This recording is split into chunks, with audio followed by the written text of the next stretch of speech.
எனது வாழ்க்கையிலும் உங்களது வாழ்க்கையிலும் இறைவன் ஒரு கஷ்டமான காலத்தை கடக்கக்கூடிய சூழலை ஏற்படுத்தினால், ஒரு விஷயத்தை கொடுப்பதற்கு இறைவன் தாமதப்படுத்தினால் ஒன்றை புரிந்து கொள்ளுங்கள், அது இறைவனுடைய அருள். அது அந்த கஷ்டமான காலத்திற்கு பிறகோ அந்த தாமதத்திற்கு பிறகோ என்ன கிடைக்கும் என்பதை இறைவன் ஒருவனே அறிந்தவன்.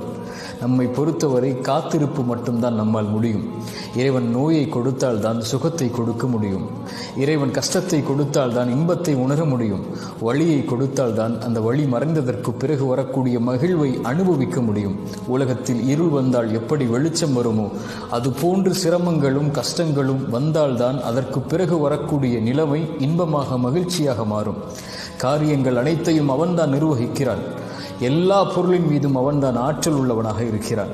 அவனை சார்ந்திருந்து அவன் கொடுக்கக்கூடிய விஷயத்தை கஷ்டத்திற்கு பிறகு காத்திருந்து பெற்றுக்கொண்டால் அதைவிட உலகத்தில் பெறக்கூடிய வெகுமதி எதுவும் இருக்க முடியாது.